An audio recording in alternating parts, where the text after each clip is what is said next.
roster cut down day. Any surprises, Mark Grote? Not really surprising. Certainly notable that Travis Gibson was waived along with Kindle Vildor, just because both of those guys, when their Bears careers started, and their NFL careers started, were both arrow up guys, and then both have had precipitous downfalls really since their rookie years 3 years ago.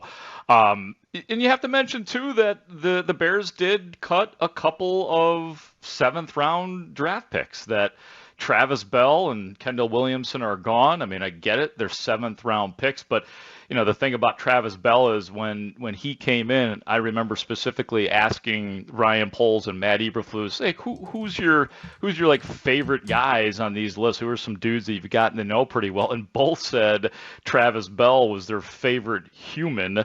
And neither Bell nor Kendall Williamson really did anything to necessarily make the team, but I do think that that's still notable. Yeah, absolutely. And we mentioned the box cutter, the lunch pail mentality of Travis Bell, that he carried the box cutter to remind him of what it was like to have an actual job as long as he gets to play football. And let me take this opportunity for one last time to say when the Bears took Tristan Ebner, that Isaiah Pacheco, who was excellent for the Chiefs, was on the board as a seventh-round running back. And it drove me crazy last year because they don't know, late-round flyers. Sometimes you're good with late-round flyers, and the Bears were not. Yeah, and I thought Tristan Ebner last year was showing some signs that he may have a future with the Bears, and then all of a sudden he wasn't looking great. It's not a surprise. I mean, I said at the beginning of camp that he's a guy who's going to have to really show something to make the roster, considering the guys that they brought in particular Roschon Johnson and Deontay Foreman. Travis Homer is going to be more special teams than Khalil Herbert. So I knew it was going to be an uphill battle for Tristan Ebner, but another good example speaks of a Ryan Poles draft pick that they cut. So I'm a big actions over words guy in the NFL. I think they telegraph these things. It's a salary cap sport. It's not that difficult to see what a team is trying to do. So when they traded for Dan Feeney, 90-something games, 60-something starts, played guard and center, mere hours before dozens of offensive linemen around the league were going to be released that Ryan Poles would have first crack at, my antenna went up. I was like, oh, damn, they're concerned. Like, they're concerned about Tevin Jenkins, about Lucas Patrick, about Kramer and Carter not being good. Like, they are just concerned about the interior of the offensive line. But then Matt Eberflus today says the only guy who would get an injury designation is Tevin Jenkins. What do you believe this all means? Well, I guess if we are, as you said, Danny, taking Matt Eberflus at his words, Nate Davis is going to be good to go. We see him every day in practice. We just don't typically see him practicing. They're very high on Ja'Tari Carter. Obviously, Feeney coming in could, potentially be the replacement for Tevin Jenkins. And one thing, too, because I did hear you guys talking about the center spot as well. One thing to keep in mind, and Matt Eberflus was asked about this today, and that is if Cody Whitehair is healthy, or if that hand is right, could he move right back to center? And the answer from Flus was, of course, yes. He said, we'll see. So I don't think that is out of the question. I also remember when Cody Whitehair was first injured, to Cody, it's no big deal. So I'm wondering if the hand injury that he has, which has disabled him and moved him over, obviously the Tevin Jenkins injury did too, but is his injury an abundance of caution? And could we still see Cody Whitehair playing the position on September 10th? The Nate Davis thing is the most interesting. Let's say they get a surprise party for us in terms of a long-term injury with him, which obviously Matt Eberflus said that Tevin Jenkins is the only one. I expect that he'll be good to go, and Darnell Wright will be good to go as well, and Braxton Jones has been healthy all along. A couple things in there. So, yeah, to approach the offseason and decide Cody Whitehair's our center. Okay, great. Then I feel pretty good. You got a veteran there. Now that it's floating, it drives me nuts. So that's interesting. I'm glad you asked about it, and we'll see how that develops. Nate Davis, this morning, David Haugh and Dave Wanstead were kind of alluding to some things with Nate Davis, like coaches not being happy with Nate Davis or him not buying in full to some of what the coaches have been trying to say to him. Have you heard anything like that, Mark Grote? It caught me a little by surprise. Yeah, I heard that too, Speaks, and I guess it didn't necessarily catch me by surprise because I've been hearing whispers, but none of those whispers have come from within the organization at this point. I guess the Wani conversation with Ryan Poles is the closest that it's come, but Poles did not out Nate Davis at that point. So I don't know exactly what's been going on with Nate Davis, if there has been some sort of minor deal and there's like, look, you're a veteran, let's keep you healthy, let's not worry about it until the regular season. But it does seem odd that he got into uniform, got into the full pads when we were at the joint dual practice in Indianapolis, and then since then he's taken them off and not been out there once again. So, but go back to taking Matty Eberflus at his word. If everybody's healthy, then I promise you Nate Davis will be the starting right guard on September 10th. All right, Mark Grote, what was said today that matters?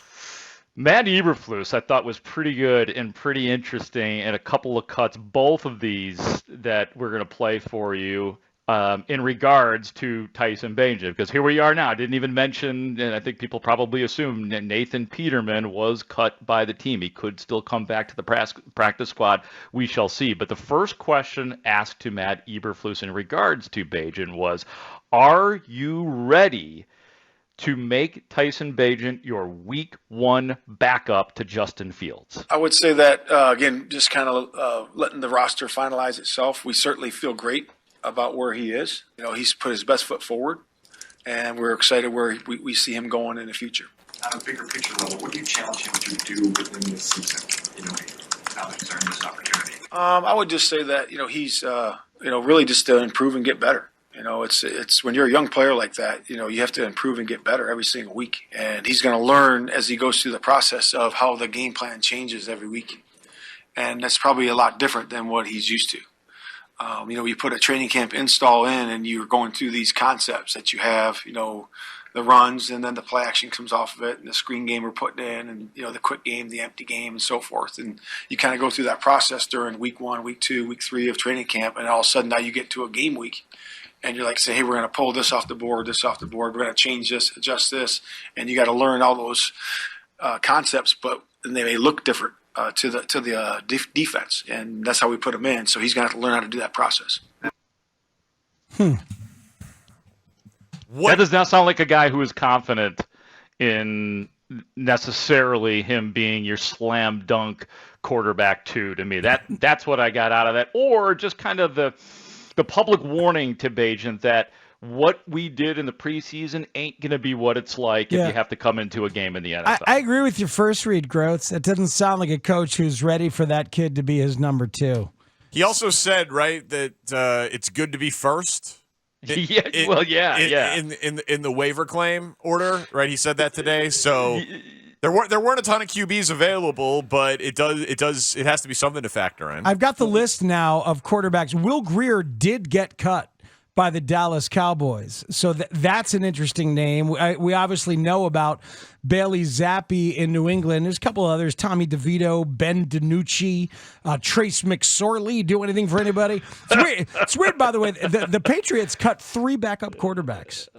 They only have Mac Jones on the roster as of right now. That list sounds just awful. I know. I'm not gonna lie to you. Hey, Will Grier guy. Will Grier was former 3rd-round pick. Yep, former 3rd-round pick, was terrific for the Cowboys in the offseason, but maybe that's a Trey Lance decision by them. And since they went out and got Trey Lance. And Tommy DeVito, a gamer at Syracuse. Really? Not much in the NFL, but an absolute gamer at Syracuse. And then Illinois. And Jake from State Farm is available. I know him. Yeah, right? I'm going to go ahead and call him. I'm going to call Will Grier Bear tomorrow. Oh, okay. All right. Bear. Hey, Travis Gibson tweeted, lastly, I never requested a trade. Oh, really? Yeah. Does that... Okay, so it clearly surprises you. Well, it does surprise me. Here's why. Because he was not available, at least when I was in the locker room after the game on Saturday. Why wouldn't he be front and center, gathering us around, imploring us to be like, yo, I did not request this trade. Like that doesn't make any sense unless he was just that pissed off. But it doesn't make sense to me as to why he would not want to speak on that, especially since the guy had a strip sack in the game too. Okay. Yeah, that surprises me. I will tell you this, like Travis Gibson, like really, really good dude, stand-up guy, but I don't know if I believe that. And for whatever it's worth, one of the most popular guys in that locker room.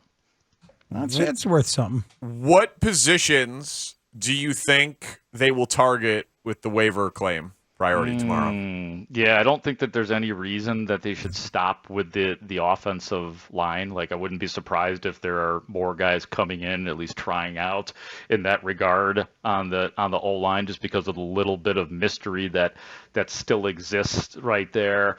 With the cutting of Kindle Vildor, you could are you going into this season thinking that a bigger role for Josh Blackwell, or do you want to bring somebody in as well? So I think that, as good as the starters look in the secondary, I would not be surprised with that overall. I was going to say tight end, but no, I think that they're good as far as that with the signing of Mercedes Lewis. Speaking of the secondary, Grote's old friends Deion Bush and DeAndre Houston Carson were cut today. So it's interesting. Yeah, Desmond King, the cornerback, the former Iowa corner, 5th-round pick, who turned into a very nice player as a punt returner and a corner. Interesting to see him cut by the Texans yesterday. I love the DHC idea, DeAndre Houston Carson. I mean, that guy's a pro's pro and, big time on special teams. And guys, I'll just throw this out there. I wouldn't rule out the wide receiver either. We know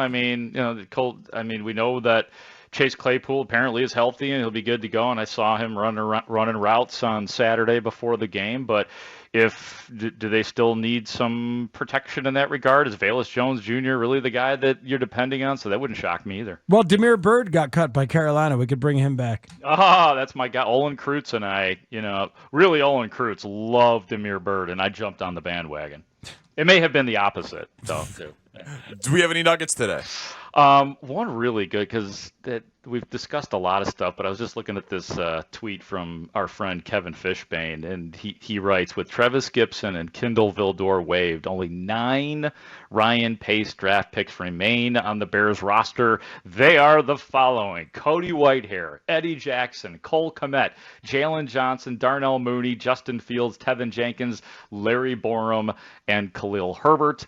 And then I will close by saying that tomorrow, another big day, because obviously waiver claims, practice squad, and Ryan Poles and Ian Cunningham will be speaking at 2 p.m. tomorrow, and I will be back with you guys at 5 o'clock tomorrow. Outstanding. Hey, one more cut of note from the Packers. The punter, Pat O'Donnell, is available. Oh, no. Pat O'Donnell got cut? You gotta be kidding me. Pat O'Donnell, not good enough for Green Bay. Is he allowed back here, or is he a traitor with a DER? I don't know. I mean, hey, a guy named Pat O'Donnell is welcome back anytime. I'm not gonna lie to you. You know what? He can get a room with Paul Grassmanis. Bears.